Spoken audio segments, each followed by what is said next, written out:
इतनी मेहनत करती थी कि 11 बजे ले तो बच्चों को ट्यूशन सुबह पढ़ा के 11 बजे रोटी पानी करके मुझे पैक करके मुझे बांध के मुझे दे दी थी। उस दिन 11 बजे मैं 9 साढ़े 9 बजे चला जा रहा था, रोटी पैक करके मुझे अब बांध कर दी। मेरी बेटी से दूसरा का बात ना हुई के लिए उसे गुसल करने के लिए आई नहलाने वाली, तो उसको भी जाफ आ गया क्या भाई मेरे बस की बात नहीं है, बहुत ही इसके जिस्म फटा हुआ है, बदवाल लगी है। मैं कुछ बनूंगी और तुम्हारा हौसला बढ़ाऊंगी, ये मत सोचिए क्या एक की तीसरा तुम्हारा बेटा ये भी है। अगर आप चाहते हैं कि दिल्ली की 21 साल की राबिया सैफ़ी को इंसाफ मिले तो आप सब हमारे साथ जुड़िए, इस वीडियो को ज़्यादा से ज़्यादा शेयर करिए ताकि ज़्यादा से ज़्यादा लोगों तक ये मामला पहुंच सके और हर कोई आगे आए इन बेटियों को इंसाफ दिलाने के लिए। तो हमारी सरकारें बात करती हैं बेटी बचाओ बेटी पढ़ाओ। आज बेटियां पढ़ रही हैं लेकिन उन्हें बचाएगा कौन, ये बहुत बड़ा सवाल है।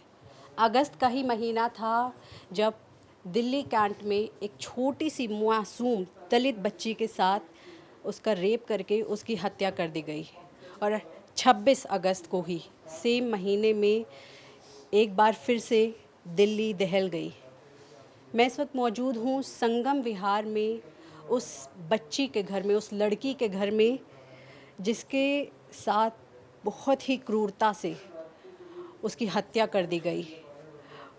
और मैं इस वक्त उसके घर में बैठी हूँ उसके माँ बाप के साथ, और यकीन करिए कि जिस तरह से उस 9 साल की बच्ची के लिए इंसाफ मांगने के लिए सबने मेहनत करी थी, आज इस राबिया के लिए शायद नेशनल मीडिया आगे नहीं आ रहा है, लेकिन हम पूरी कोशिश करेंगे कि हम उस हर लड़की को इंसाफ दिलाएं जिसके साथ ये समाज बुरा करता है।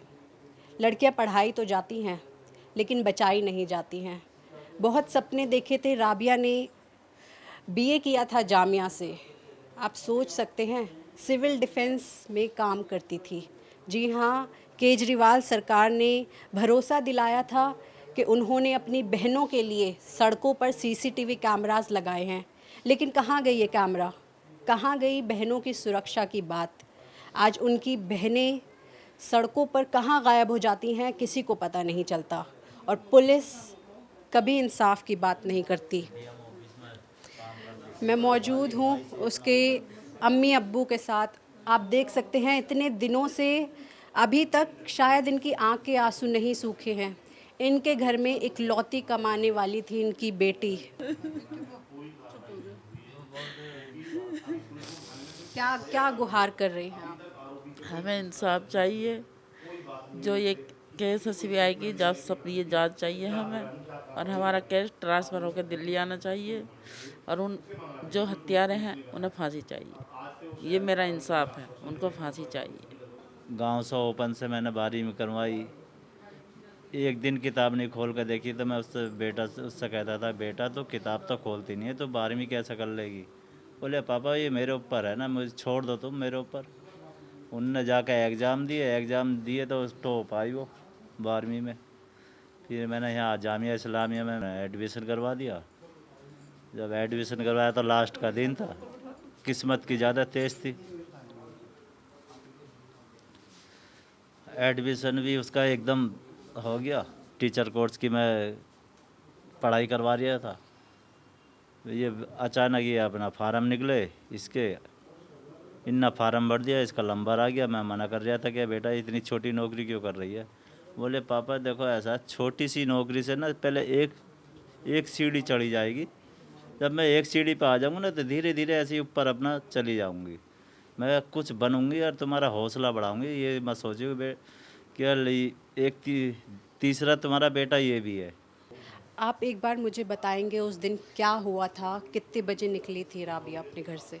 ये बच्चों को पढ़ाया ना 10 बजे लो, फिर उसके बाद खाना बना के मुझे पैक करके दिया।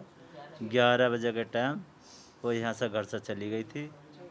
वो आने का टाइम उसका 7, साढ़े 7, 8, साढ़े 8 तक लो उसका लास्ट था कि वो बस में चलती थी, कभी लेट भी हो जाती थी।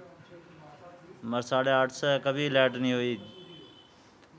4 महीने से लगा हुए हैं ड्यूटी को। एक महीना बदरपुर डिस्पेंसरी में लगा, शुरू में लगी।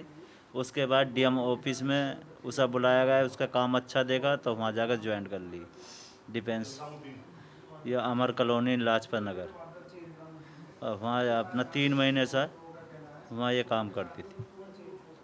क्या उसने आपको कभी जिक्र किया आपके सामने कि उसके ऑफिस में कुछ उसने गलत होते हुए देखा है या काम पर असहज महसूस करती थी? देखो, उनने कुछ नहीं बताया, वो बड़ी खुश हो रही थी। वो जिस ओहदे पे वो पहुंच गई थी, चालान काटने, चालान का सारा पैसा जमा करना, सब जितने स्टाफ के थे उनकी हाजिरियां भरनी, सब उसके हाथ में, लॉकअप की चाबी उसके हाथ में थी। बहुत अच्छा काम कर रही, ईमानदारी से काम कर रही थी। मगर क्या करे, हमारी बच्ची के दुश्मन ज़्यादा हो गए थे। अब हमें इंसाफ ही चाहिए। हमें यही इंसाफ चाहिए कि जो हमारा केस है वो दिल्ली ट्रांसफ़र होकर आए। एसबीआई की सब हमें जांच चाहिए पूरी, सीबीआई की, और जो है कि वो उन हत्यारों को फांसी चाहिए।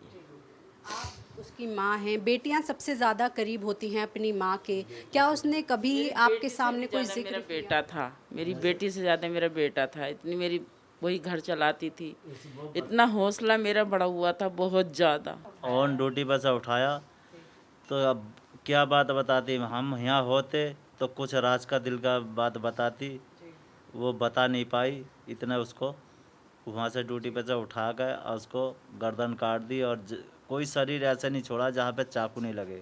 जब नहलाने के लिए, उसे गुसल करने के लिए आई नहलाने वाली, तो उसको भी जाफ आ गया क्या भाई मेरे बस की बात नहीं है। बहुत ही इसके जिस्म फटा हुआ है, बदबू लगी है। क्या आपने उसके साथ काम करने वाली लड़कियों से पूछताछ करी? कब निकली वहाँ से? किसी ने तो देखा होगा उसे। हाँ, उसकी रिकॉर्डिंग है हमारे पास। हमने जो अभी तो थोड़ी देर पहले जो बताई वो ही बताई थी। बीच में रिकॉर्डिंग हुई, होल्ड पे भी गया, फिर उस लड़के का नाम भी आया। तो घबराने की बात उसने रखी। ये सब हमें फिर उनने तसल्ली दिला दी। जब तसल्ली दिलाई तो हमने किसी मोहल्ले वाले से, किसी से कही नहीं हमारी ये थोड़ी सी गलती हुई है ना। उसी टाइम आते तो हम सबसे बताते। सुबह ही दिन निकला तो हमारे सामने मंजर आ गया कि चलो तुम सूरज कुंड चलो। मैं बोल रहा हूँ कि हाँ सूरज कुंड मिल गई लड़की। तो पुलिस वाले बोले हाँ मिल गई। फिर हम वहाँ जाकर देखते हैं तो और ही सूचना मिली कि मर्डर कर दिया गया उसका। जिस तरह से नाम आ रहा है कि एक अपराधी ने अपने आप को सरेंडर किया है, निज़ामुद्दीन नाम का, क्या आप जानते थे? बेटी ने कभी उसके बारे में बताया? देखो, ऐसा ये एक ही स्टाफ था, ये पहले से ही काम करता था। मगर हमें ना, मैंने देखा ना सुना ना जिक्र आया। बस ये जब एक स्टाफ है तो वहाँ तो सब रंग के होते ही हैं लड़के, बोलेंगे भी, चालेंगे भी, बैठेंगे भी। जब पूरी टीम बना हुई है तो हमारे सामने कोई वैसा जिक्र नहीं आया है। किसी रंग का कोई किसी भी रंग का जिक्र नहीं आया। वो कहता है कि मैंने कोर्ट मैच किया है, मेरिट है लड़की, तो उसका प्रूफ भी तो होना चाहिए। वो प्रूफ कहाँ गया? जो मैन इंडिया वाले के दिखा देते हैं कि झूठे में, तो उसको खंडर क्यों नहीं कर रहे? उसको खंडर करा जाए, ये झूठ है। तो फरीदाबाद वालों ने ज़्यादा कराई। देखिए, बहुत ही पेचीदा केस है। एक और वो लड़की पढ़ लिख कर आगे बढ़ना चाहती थी, वहीं दूसरी ओर एक सस्पेक्ट है जिसने अपने आप को सरेंडर करके कहा है कि मैंने इससे निकाह किया था। लेकिन निकाह किया था तो निकाह के पेपर्स कहाँ हैं, सबूत कहाँ हैं? वहीं दूसरी ओर जिस ऑफिस में वो काम करती थी वहाँ पे उसके एक सीनियर थे जो कि करप्शन चार्जेस में थे। दरअसल सिविल डिफेंस को बनाया गया था दिल्ली वासियों के काम के लिए, लेकिन सिविल डिफेंस डिपार्टमेंट जब से बना है तब से इसके ऊपर कोई ना कोई करप्शन के चार्जेस लगते ही रहते हैं, भले ही वसूली करना हो या फिर कुछ और।